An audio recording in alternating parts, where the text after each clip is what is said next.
Hello प्यारे बच्चों, Hindi medium के इस नंबर 1 चैनल शुभम क्लासेस पर मैं सभी छात्रों का स्वागत करता हूं। मेरे प्यारे बच्चों, क्लास 10th में हम डिस्कस करने वाले हैं दो चर वाले रैखिक समीकरण युग्म में सबसे महत्वपूर्ण प्रश्न, जो कि आज हम डिस्कस करेंगे। 5 सवाल बहुत बहुत बहुत ही इंपॉर्टेंट होंगे। इसके पहले का भी हमने जो लेक्चर कराया, अगर अभी तक नहीं देखा है जाके ज़रूर देखिए, ठीक है। उसका ऑलरेडी प्लेलिस्ट तैयार हो चुका है, बहुत अच्छे अच्छे सवाल कराए गए हैं। अगर उतना भी आप करके जाते हैं, सारे इस समय जो चीज़ें कराई जा रही हैं वो सिर्फ और सिर्फ इम्पॉर्टेंट क्वेश्चन ही कराए जा रहे हैं, ठीक है। तो ज़्यादा समय नहीं लेते हुए सारे बच्चों से रिक्वेस्ट है 500 लाइक करें, और चैनल पर नए हैं तो सारे बच्चों को पहले सब्सक्राइब करके और सारे बच्चों को बता दें, अगर आपके इर्द गिर्द जो भी बच्चे हिंदी मीडियम में 10th क्लास में इस बार जाएंगे या 12th क्लास में जाएंगे, शुभम क्लासेस के बारे में आप सभी बच्चों को बताएं। ज़्यादा समय न लेते हुए आइए शुरू करते हैं। पहला क्वेश्चन आपके सामने रहा ये, ठीक है। पहला क्वेश्चन देख लीजिए। कह रहा है कि त्रिभुज एबीसी में कोण सी बराबर है 3 इंटू कोण बी के, और ये बराबर है 2 ब्रैकेट में कोण ए प्लस कोण बी, ठीक है। ये चीज़ हमको दिया हुआ है, ठीक है। तो कह रहा है त्रिभुजों के तीनों कोण ज्ञात करिए। बहुत आसान क्वेश्चन है, लेकिन आपके दिमाग में यही आ रहा है कि अरे ये सवाल दो चर वाले रैखिक समीकरण युग्म में क्यों आ गया, ठीक है। इसके बाद हम शुरू कर देंगे द्विघात समीकरण, निशांक ज्यामिति। इस बार जो भी चीज़ें चलेंगी पूरे आखिरी तक चलेंगे, ठीक है। परेशान होने की जरूरत नहीं है। आप कहीं से भी कोई सवाल पूछ सकते हैं। सारे बच्चों से हम कह रहे हैं आप स्वतंत्र हैं, अब आपका समय है। आप कहीं से भी किसी भी चैप्टर से कोई भी सवाल पूछ सकते हैं। आप हमको टेलीग्राम पे उस सवाल का फ़ोटो खींच के आप भेज सकते हैं, ठीक है। टेलीग्राम पे कहाँ मिलेगा? शुभम क्लासेस। आप टेलीग्राम पे सर्च करें। 10,000 से ज़्यादा बच्चे ऑलरेडी जुड़ चुके हैं, उसमें मैं जुड़ा हूँ। सुधीर कुमार राजभर मेरा नाम है, ठीक है। तो वहाँ पे हमें फ़ोटो भेज दीजिएगा, कहीं से भी सवाल हो, अनसॉल्व हो, किसी दूसरे बुक का हो, ठीक है, एनसीईआरटी के बुक का हो, विद्या क्वेश्चन बैंक हो, चाहे किसी भी प्रकार का बैंक हो, सवाल पूछिए, डाउट क्लियर करिए और अन्य बच्चों का भी भला करिए, ठीक है। सबसे पहली बात कि ये जो कोण ए, कोण बी, कोण सी एक त्रिभुज के कोण है, ठीक है। एक चीज़ तो हमको पूरा क्लियर है कि त्रिभुज में तीनों कोणों का योग कितना होता है बच्चा? 360 डिग्री होता है। सॉल्यूशन देखिए, ठीक है। चूंकि हम जानते हैं कोण ए, कोण बी, ठीक है, प्लस कोण सी कितना होता है। दोस्तों, अगर आप भी अपने बोर्ड एग्जाम की तैयारी को और मजबूत करना चाहते हो तो अब आपके लिए बहुत बड़ी खुशखबरी है। अनअकैडमी लेकर आए हैं अनअकैडमी कॉम्बैट, जिसमें आप अपने सभी सब्जेक्ट के टेस्ट में पार्टिसिपेट कर आप देख सकते हो कि आपकी तैयारी कितनी हुई और कितनी करनी बाकी है, और साथ में इससे आप अपना रिवीजन भी कर सकते हो। तो जितने भी स्टूडेंट देख रहे हैं उनको मैं बता दूं, उनके साथ यहाँ पर हजारों स्टूडेंट टेस्ट में पार्टिसिपेट करेंगे। यहाँ पर आप अपना स्कोर भी देख सकते हो, आप लीडर बोर्ड देख सकते हो कितनी आपकी रैंकिंग चल रही है, और सबसे मोस्ट इंपॉर्टेंट बात है, आप इसमें अगर टॉप करते हो तो आपको अवार्ड में मिलेगा। और जितने भी स्टूडेंट देख रहे हैं उनको टेस्ट पैटर्न में समझा दूं। 60 मिनट का ये होगा, जिसमें आपसे 30 क्वेश्चन पूछे जाएंगे, और ये हर हफ्ते होगा। इसमें इंग्लिश और हिंदी मीडियम दोनों स्टूडेंट पार्टिसिपेट कर सकते हैं। और जैसे ये टेस्ट खत्म हो जाएगा उसका डिटेल वीडियो सॉल्यूशन मिलेगा बाय अनअकैडमी के टॉप एजुकेटर। तो जितने भी स्टूडेंट देख रहे हैं, डिस्क्रिप्शन में आपको लिंक मिल जाएगा इस कॉम्बैट का, उसमें आप जाकर इनरोल कर लो और टेस्ट में पार्टिसिपेट करो। और जैसे ही टेस्ट में अगर आपकी रैंक आती है तो आपको अनअकैडमी प्लस सब्सक्रिप्शन बिल्कुल फ्री में भी मिल सकता है, ठीक है। जितने भी स्टूडेंट देख रहे हैं, अगर वहाँ पर कोई भी कोड आपसे मांगता है तो शुभम@12 यूज करना, आप टेस्ट में तुरंत पार्टिसिपेट बिल्कुल फ्री में कर लोगे, ठीक है। 180 डिग्री क्लियर हुआ। अब देखिए यहाँ पे किस तरह से निकलेगा ये चीज, क्लियर हुआ। तो कोण सी जो है बराबर, देखिए यहाँ पे बच्चा, या जो कोण सी है 3 इंटू कोण बी के बराबर है, ये चीज आपको दिख रहा है। तो यहाँ पे देखिए कोण सी बराबर हो जाएगा 180 माइनस कोण ए प्लस कोण बी, ठीक है। अगर ध्यान से देखें इस चीज को देखिए, तीनों आपस में बराबर है। ये इसके बराबर है, ये इसके बराबर है, और ये वाला इसके भी बराबर है, ठीक है। चूंकि इसको हम समीकरण नंबर 1 दे देते हैं, ठीक है। तो समीकरण नंबर 1 से, ठीक है, समीकरण 1 से देखिएगा क्या होगा, ये वाला और ये फर्स्ट और थर्ड वाला जो नंबर है उसको बराबर कर देते हैं, ठीक है। यानी कोण सी बराबर कर देते हैं 2 ब्रैकेट में प्लस ये, ठीक है। 2 से इधर डिवाइड कर देंगे तो ये हो जाएगा कोण सी बाई 2 इक्वल टू हो जाएगा कोण ए प्लस कोण बी। ये कैसे यूज़ किए हैं? क्योंकि ये त्रिभुज के तीनों कोण है, त्रिभुज ए बी सी त्रिभुज के तीनों कोण है, और त्रिभुज में तीनों कोणों का योग क्या होता है बच्चा? 180 डिग्री होता है। ये बहुत बेसिक चीज़ है। ए प्लस बी को उठा के उधर लेके चले गए हैं, 180 में से एक साथ घट गया है, इसमें कोई दिक्कत नहीं। अब जो है ये इस चीज़ का यूज़ कर रहे हैं, कोण ए बताना है, कोण बी बताना है, कोण सी बताना है। बहुत इंपॉर्टेंट क्वेश्चन है, 500 लाइक होना चाहिए इस वीडियो में, ठीक है। चलिए, तो यहाँ पे कोण ए प्लस कोण बी जो है उसको हटा देंगे कोण C/2 से, इसी में, ठीक है बच्चा। इसको समीकरण नंबर 2 दे दीजिए। क्लियर हुआ? तो यहाँ पे हो गया कोण C 180, यहाँ पे हो जाएगा कोण C/2, ठीक है। कहाँ से? कोण ए प्लस कोण बी की जगह इसको इधर लाएंगे, ये हो जाएगा 3/2 इंटू कोण C, इधर हो जाएगा 180, ठीक है। ये हो जाएगा 60, 2 मल्टीप्लाई कर देंगे 120, कोण C हो गया 120। क्लियर हुआ? कोण C जो है बराबर, ठीक है, अगर कोण C आ गया है 120 डिग्री, तो चूंकि ये टर्म, ठीक है, ये और ये तीनों ही टर्म आपस में बराबर हैं, तो कोण भी बताना है बच्चा। तो यहाँ पे देखिए कोण C डिवाइडेड बाई इधर 3 हो जाएगा, तो कोण B निकल जाएगा, या कोण B कोण C डिवाइडेड बाई 3, तो कोण B हो जाएगा, ये 120 है बटा में 3, यहाँ पे 40 डिग्री। आसान है, यानी जो चीज़ जानकारी दी है बच्चा उसका भी यूज़ करना है। अगर कोण C आ गया 120, कोण B आ गया 140, 120 से 140 कितना होगा? 160 हो जाएगा। हमको पता है कि त्रिभुज में तीनों कोणों का 180 डिग्री होता है, तो कोण A को आप आँख बंद के बोलिएगा कि 20 डिग्री होगा, ठीक है। तो ये चीज़ हमें बेसिक चीज़ क्या था कि त्रिभुज में तीनों कोणों का योग कितना होता है? 180 डिग्री होता है, ठीक है। यहाँ से सवाल की शुरुआत करना, और ये चीज़ दिया है, ठीक है। कोण C बराबर है 3 इंटू कोण B के, ये बराबर है 2 ब्रैकेट में कोण A प्लस कोण B, ठीक है। समझ में आ गया? इसमें कोई दिक्कत परेशानी नहीं होना चाहिए। क्वेश्चन नंबर दूसरा देखिए, ये क्वेश्चन समझ में आ गया होगा, कई बार पूछा गया है, पूछे जाने की संभावना है। आपको 2021 बोर्ड एग्जाम में बहुत अच्छी तैयारी करके भेजेंगे, ठीक है। 90 प्लस ला के रहना है, हर बच्चों को दृढ़ संकल्प ये करना है, ठीक है। दूसरा क्वेश्चन देखिए, क्वेश्चन नंबर दूसरा। चलिए सारे बच्चों को दिखाया जाए, कंप्यूटर महोदय से रिक्वेस्ट है बच्चों को दिखाया जाए सवाल। दूसरा क्वेश्चन आपके सामने रहा ये, ठीक है। क्वेश्चन को एक बार पढ़ लेते हैं। वर्ड प्रॉब्लम के सवाल बहुत इंपॉर्टेंट होते हैं, क्योंकि वर्ड प्रॉब्लम को कन्वर्ट करना इक्वेशन में भी बहुत बड़ी कला है।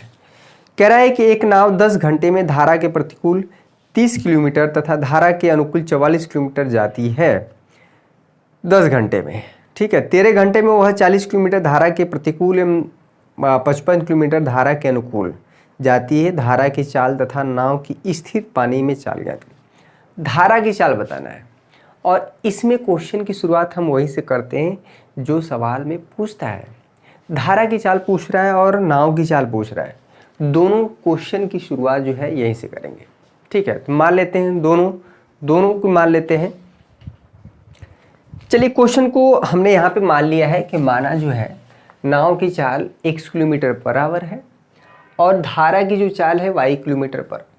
प्रतिकूल का मतलब होता है यहाँ पे विपरीत दिशा में, यानी धारा के विपरीत दिशा में जाना, और अनुकूल का मतलब होता है कि धारा जिस दिशा में बह रही है उसी दिशा में जाना। कॉन्सेप्ट क्या है सवाल का कि जब हम धारा की दिशा में नाव को चलाते हैं तो नाव की चाल और धारा की चाल एक साथ जुड़ जाता है। अब धारा की विपरीत दिशा में चलाते हैं तो नाव की चाल के साथ धारा की चाल हमेशा घट जाती है। बस यही कॉन्सेप्ट है, ठीक है। तो कह रहा है एक नाव 10 घंटे में धारा के प्रतिकूल 30 किलोमीटर, ठीक है, धारा के प्रतिकूल 30 किलोमीटर जा रही है, तो कितना समय लग रहा था? दूरी बटा में चाल। तो अगर धारा की प्रतिकूल दिशा में जा रहा है तो चाल क्या हो जाएगी बच्चा? घट जाएगी। यानी कि जो एग्जैक्ट नाव की चाल होगी वो नाव की चाल में से धारा की चाल क्या हो जाएगी? घट जाएगी।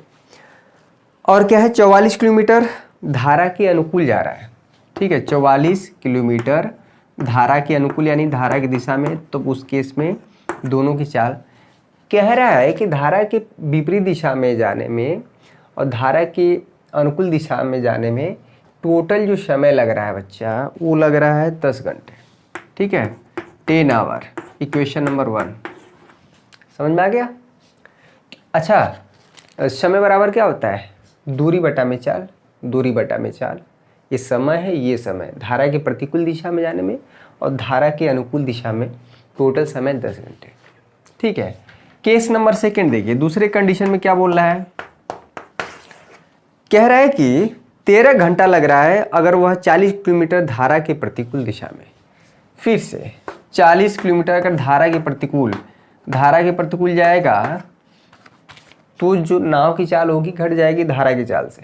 ठीक है, ये समय है, दूरी बटा में चाल। ठीक है, एवं 55 किलोमीटर धारा के अनुकूल। बहुत बढ़िया, 55 किलोमीटर धारा के अनुकूल जाएगा तो चाल क्या है, नाव के साथ जो है धारा की चाल ऐड हो जाएगी, यानी धारा के प्रतिकूल और धारा के अनुकूल जाने में जो समय टोटल लग रहा है बच्चा वो 13 घंटा लग रहा है। ठीक है, 13 घंटे। क्लियर हुआ? ये समीकरण नंबर 2। अब बताइए, एक्स और वाई ही बताना है इसमें, और इस तरह के सवालों को कैसे हल करते हैं ये अपने आप में एक सवाल है, कई बार पूछा गया, अपने आप में ही सवाल है ये। ठीक है, तो इसको समझ लीजिए। क्या करते हैं इस तरह के सवालों को, मैंने बहुत बार कराया हुआ है। अगर अभी तक आप नहीं जाके देखें, जाके देखिए, प्लेलिस्ट ऑलरेडी तैयार है। इसमें क्या करते हैं, x माइनस वाई को u मान लेते हैं एवं, ठीक है, 1 में x प्लस वाई को भी मान लेते हैं। कुछ याद आ रहा है? क्लियर हुआ? तो ये हमारा इक्वेशन हो जाएगा 30u, यहाँ पे 44v इक्वल टू 10। ठीक है, 40u हो जाएगा, 40u प्लस 55v। वीडियो पसंद आ रहा बच्चा? वीडियो को लाइक ज़रूर करना। सिर्फ भंडारे में आके खा के चले जाना और उसका प्रतिफल यानी कि उसको पे बैक नहीं करना, गलत बात है। ठीक है, वीडियो फ्री में मिलता है, इसका कोई चार्ज नहीं लगता है। अमूमन बहुत चैनलों पे क्या है कि जो अच्छे बड़े चैनल है वीडियो का भी पैसा लगता है। ठीक है, एप्लीकेशन में डायरेक्ट पढ़ाई होती है। ये u और v को कैसे सॉल्व करते हैं ऑलरेडी बताया गया है। ठीक है, 2 इक्वेशन 2 अननोन है, क्रॉस मल्टीप्लिकेशन करके इसमें रख लीजिएगा, फिर इसका मान इसमें रखेंगे तो x और y निकल के आ जाएगा। ठीक है, इस क्वेश्चन को करिएगा ज़रूर, बहुत इंपॉर्टेंट क्वेश्चन है। तीसरा क्वेश्चन देखिए, तीसरा। चलिए, कंप्यूटर महोदय आपसे रिक्वेस्ट है तीसरा क्वेश्चन दिखाया जाए बच्चों को। ठीक है, तीसरा क्वेश्चन आपके समक्ष रहा। ये वीडियो पसंद आ रहा है बच्चे, वीडियो को लाइक करिएगा। मैंने आप एक क्वेश्चन एनसीईआरटी के बता दिए हैं। शुभम क्लासेस ऐप इंस्टॉल करना है अपने मोबाइल के प्ले स्टोर से, चैप्टर वाइज चीज़ों को आप देख सकते हैं। मैंने भी बीच बीच में बहुत इंपॉर्टेंट क्वेश्चन कराए हैं। ठीक है, जो बच्चे शुरुआत से जुड़े हैं उनका बहुत फ़ायदा होगा। और देखते हैं इस बार कौन बच्चा 90+ लाता है। ठीक है, जो बच्चा 90+ लाएगा उसका इंटरव्यू पड़ेगा शुभम क्लासेस के चैनल पर, मेन जो लोगो दिखता है। ठीक है, तीसरा क्वेश्चन आपके सामने रहा। ये कह रहा 2 वर्गों के क्षेत्रफलों का योग 117 मीटर स्क्वायर है। 2 अलग अलग वर्ग हैं। ठीक है, 2 अलग अलग वर्ग हैं, एक ये वर्ग मान लीजिए, एक ये वर्ग मान लीजिए। कह रहा 2 वर्गों के क्षेत्रफलों का योग 117 मीटर स्क्वायर है। यदि उनके परिमापों का अंतर 12 मीटर हो तो दोनों वर्गों की भुजाएं ज्ञात करिए। 2 वर्ग है बच्चा, इसको PQRS मान लीजिए, इसकी भुजा की लंबाई x, वर्ग में क्या होता है, और इसको क्या मान लीजिए LMNT, जो भी मान लीजिए, इसकी लंबाई y मान लीजिए। सबको पता है वर्ग है। इसका क्षेत्रफल क्या होगा, पहले वाले वर्ग का भुजा का स्क्वायर। वर्ग का क्षेत्रफल क्या होता है, भुजा का स्क्वायर। केस नंबर 1 देखिए, क्वेश्चन में क्या कह रहा है।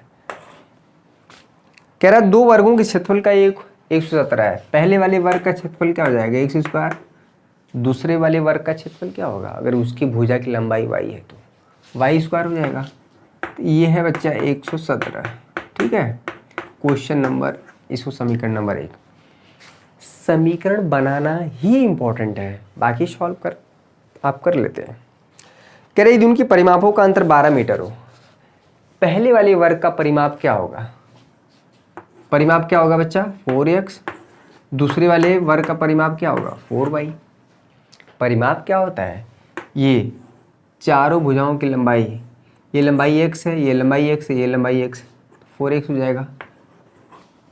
क्वेश्चन बोला है जो केस नंबर सेकेंड है, कंडीशन कि इनके परिमापों का अंतर 4x 4y हम करें तो क्या आ रहा है? 12 है। ठीक है, क्या बच्चा? 12 मीटर है। ठीक है, समीकरण नंबर 2 दे दीजिए।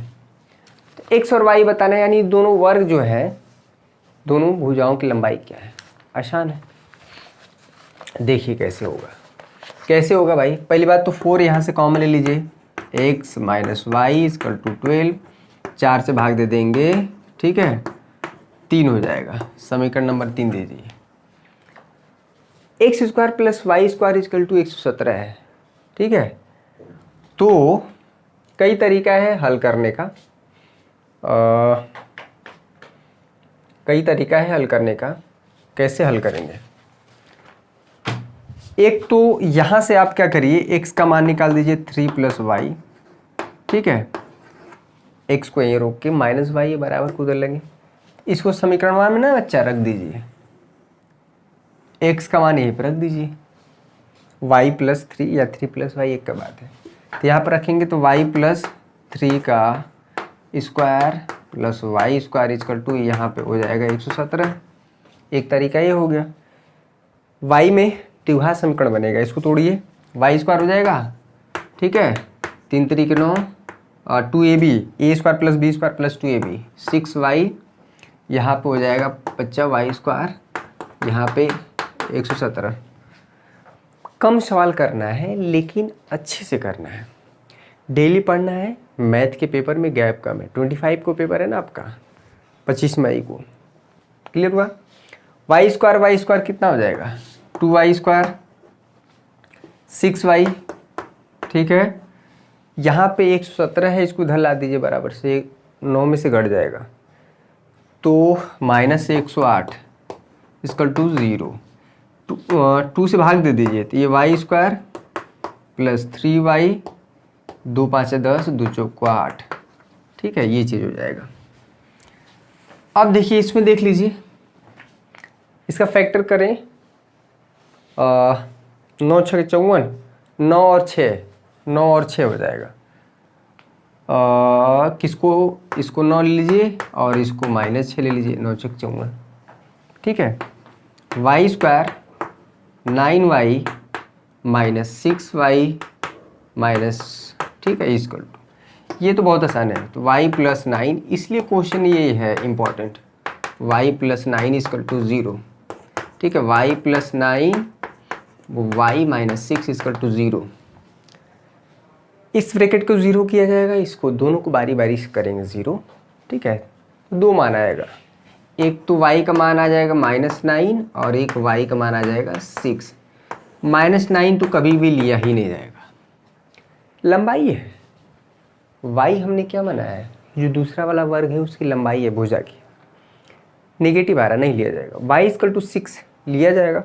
अगर y 6 है, ठीक है, y 6 है तो x की वैल्यू कितना हो जाएगी? 9 हो गया आंसर।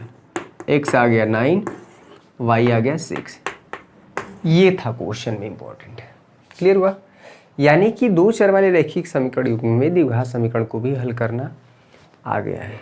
ठीक है, अभी मत कहिए कि सर द्विघात समीकरण तो हमको आता ही नहीं हल करना, ये नहीं, आप क्लास 8 से ही पढ़ते आ रहे हैं। फैक्टर गुणनखंड किया गया है, समझ में आ गया? अच्छे से समझ में आ गया? कोई डाउट नहीं रहना चाहिए। चौथा क्वेश्चन देखिए, चौथा क्वेश्चन,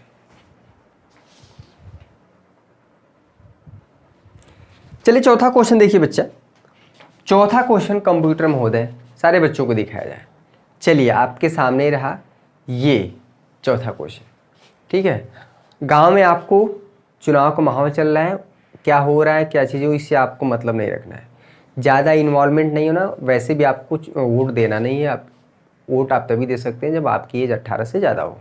ठीक है, तो है भी नहीं तो परेशान होने की ज़रूरत नहीं है। गांव में क्या चल रहा है, पॉलिटिक्स से दूर रहना है।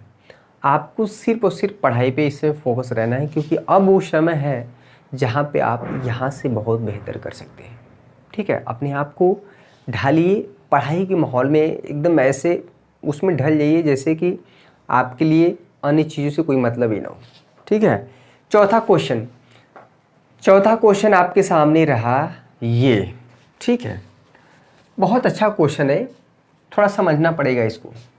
कह रहा है कि एक राजमार्ग पर दो स्थान ए और बी, क्वेश्चन आपको दिख रहा है, ए और बी है। ठीक है, एक राष्ट्रीय राजमार्ग, ठीक है, ए और बी। क्लियर हुआ बच्चा? तो इसमें कह रहा है कि जो कि 100 किलोमीटर की दूरी पर है, यानी ए और बी के बीच की जो दूरी है बच्चा, वो 100 किलोमीटर है। इसमें कोई दिक्कत परेशानी नहीं है। काहे रहेगा, अभी तो कुछ किए ही नहीं है। कह रहा है एक कार ए से तथा दूसरी कार बी से एक ही समय चलना प्रारंभ करती है। ठीक है, एक कार यहाँ से चलना शुरू कर रही है, ठीक है, और एक दूसरी कार जो है बिंदु बी से चलना शुरू कर रही है। कह रहा है यदि ये कारें भिन्न भिन्न चालों से एक ही दिशा में चले, अलग अलग चाल से, देखिएगा, यानी कि एक जो कार है इसी डायरेक्शन में जा रही है और बी भी क्या है, इसी डायरेक्शन में जा रही है। देखिएगा, इसी डायरेक्शन में, एक ही दिशा में। ठीक है, ए जो है इधर जा रही है और बी भी उसी, दोनों का डायरेक्शन एक ही हो गया।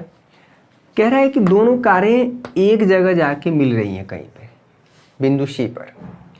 इतना तो हमें पता चल गया है कि पीछे वाली जो करवा है पूछिए आगे पकड़ ले रही है बी वाली को। इतना हमको आइडिया होना चाहिए कि पीछे वाली जो कार है जो बिंदु ए से चलना शुरू की है, इसकी चाल कार बी से ज़्यादा होगी। क्यों? तभी नहीं इसको ये जो वाली कार को पकड़ पाएगी।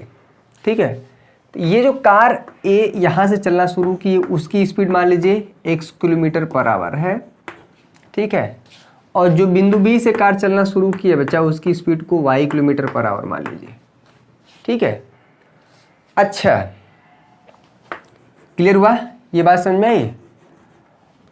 अब देखिए कह रहा है, क्या कह रहा है, यदि ये कारें भिन्न भिन्न चालों से एक ही दिशा में चलती हैं तो वो 5 घंटे बाद मिलती हैं। ठीक है, अलग अलग चाल, इसकी चाल x किलोमीटर पर आवर, इसकी चाल y किलोमीटर पर आवर, एक ही डायरेक्शन में जा रही हैं, तो 5 घंटे बाद यहीं पे कहीं मिल रही हैं। ठीक है, जो दोनों कारें एक जगह मिल जा रही हैं, मान लीजिए बिंदु सी पर। ठीक है, अगर ध्यान से देखा जाए तो ये जो कार ए को है, यहाँ से यहाँ तक टोटल डिस्टेंस तय करना पड़ेगा। ठीक है, AC, क्लियर हुआ? AC पूरा डिस्टेंस तय करना पड़ेगा, और B, ये जो है कार B, यहाँ पे जो कार है उसको जो डिस्टेंस तय करना है वो सिर्फ BC करना है। तो ध्यान से देखा जाए, सवाल को समझिए, ध्यान से देखा जाए तो यहाँ वाली जो कार है जो बिंदु A से चलना प्रारंभ की है, और ये जो कार B है जो कि जो बिंदु B पे कार है वो चलना प्रारंभ कर रही है। तो अगर आप ध्यान से देखेंगे, ठीक है, ये जो कार है, कार A को 100 किलोमीटर ज़्यादा चलना पड़ेगा। ठीक है, अगर हम साफ साफ शब्दों में कहें तो AC माइनस BC जो होगा वो 100 किलोमीटर होगा। समझ में आया? यहाँ से A और C का अंतर और B और C, ठीक है, का अंतर क्या होगा, यही 100 किलोमीटर होगा। साफ तभी ना भाई, ये वाली जो कार है यहाँ से चली, इसको ज़्यादा समय लग रहा है, ज़्यादा समय नहीं, ज़्यादा दूरी तय करना पड़ेगा क्योंकि ये पीछे है इधर।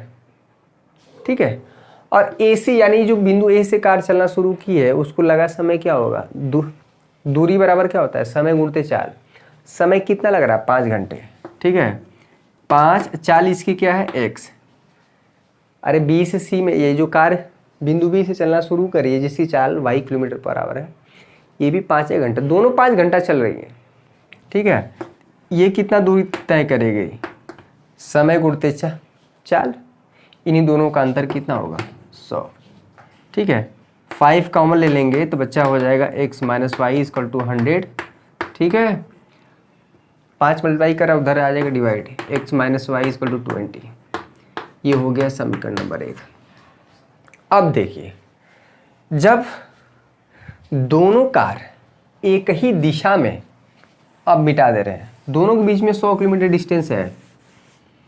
केस नंबर ए तो फर्स्ट था, क्लियर हुआ, केस फर्स्ट था। जब दोनों कार विपरीत दिशा में, यानी कि ये कार इस डायरेक्शन में जा रही हो और ये इसी डायरेक्शन में, तो कह रहा है कि दोनों करवा 1 घंटा पश्चात मिल जा रही है, दोनों कारें 1 घंटे बाद मिल जा रही है। समझ में आ रहा है? तो इसकी चाल अभी वही है, x किलोमीटर पर आवर ही माना गया है, और इसकी जो चाल है यानी कि y किलोमीटर पर आवर। कोई दिक्कत? जब दोनों कारें विपरीत दिशा में, यानी ये इस डायरेक्शन में और ये इस डायरेक्शन में मूव कर रही है, ठीक है, तो 1 घंटे बाद मिल जा रही है, ठीक है, 1 घंटे बाद मिल जा रही है। इसका मतलब समझ रहे हैं? इसको 1 घंटे बाद मिल जा रही है। कुल मिला के अगर देखा जाए तो दोनों जो यहीं पे कहीं मिल रही हैं, दोनों जो गाड़ी मिला के चल रही हैं वो 100 किलोमीटर चल रही हैं। जो बिंदु ए पे जो कार है और बिंदु बी पे जो कार है, दोनों कितना मिला के चल रही है? मान लीजिए यहाँ पे कहीं सी डैश में मिल रही है। 1 घंटे बाद ये कार एक कितना चली है? दूरी गुणते केस नंबर सेकंड, देखिए इधर कर दे रहे हैं, केस नंबर सेकंड कितना दूरी तय कर रही है कारें, ठीक है, चाल गुणते समय 1 घंटा। कार बी जो है, बिंदु बी पे जो कार है उस कितना दूरी तय कर रही है? चाल गुणते समय, ठीक है, और ये टोटल मिला के कितना तय करेंगे? यही 100 किलोमीटर। अरे यही 100 किलोमीटर तो चलना है दोनों को मिला के, ठीक है, तो x + y = 100। ये हो गया, बहुत आसान हो गया, x + y = 100, ठीक है। समीकरण नंबर 2, दोनों को जोड़ देंगे, 2x 120 हो जाएगा, x कितना आ जाएगा? 60, x 60 आ जाएगा, y का मान 40। देख लीजिए y का मान 40। जो पीछे वाली कार है उसकी स्पीड ऑलरेडी देखिए 60 किलोमीटर पर आवर। समझ में आया? ये सारे सवाल जो हैं आपको करने हैं। आई होप कि इसमें जो 2 चर वाले रैखिक समीकरण युग्म में आपको बीच बीच में भी हमने इंपॉर्टेंट क्वेश्चन कराए हैं। कल आपको त्रिभुज का मैंने ऑलरेडी करा दिया है, बहुत क्वेश्चन कराए हैं, ठीक है। त्रिकोणमिति का परिचय भी उसमें कुछ क्वेश्चन कराया गया है। जो अब मेन समस्या है आपको वो है त्रिभुज की रचना में, ठीक है। द्विघात समीकरण के भी सवाल कल डिस्कस करेंगे, ठीक है। तो आज के लिए बस इतना ही मेरे प्यारे बच्चों। आज का सेशन कैसा लगा? ये 4-5 क्वेश्चन, कम क्वेश्चन करने हैं लेकिन सिलेक्टेड करने हैं, समझ के करने हैं, ठीक है। हज़ारों क्वेश्चन कर लिए, कॉन्सेप्ट नहीं क्लियर हुआ, आपको समीकरण नहीं बनाने आया, कोई मतलब नहीं हुआ, ठीक है। प्रैक्टिस करते रहना है। अनसॉल्व से, विद्या क्वेश्चन बैंक से, बुक से ले दे के ग्रुप स्टडी भी कर सकते हैं। अगर आपके गांव में आपके साथी कोई है 10th क्लास में तो साथ में बैठ के पढ़ सकते हैं, 2 लोग से ज़्यादा नहीं, ठीक है। ग्रुप स्टडी कर सकते हैं लेकिन 2 लोग से ज़्यादा, अगर 2 लोग से ज़्यादा हो जाए तो बतकही होने लगती है, ठीक है। तो कल मिलते हैं इसी जोश जुनून के साथ। तब तक के लिए आप सभी का बहुत बहुत शुक्रिया। जय हिंद, जय भारत।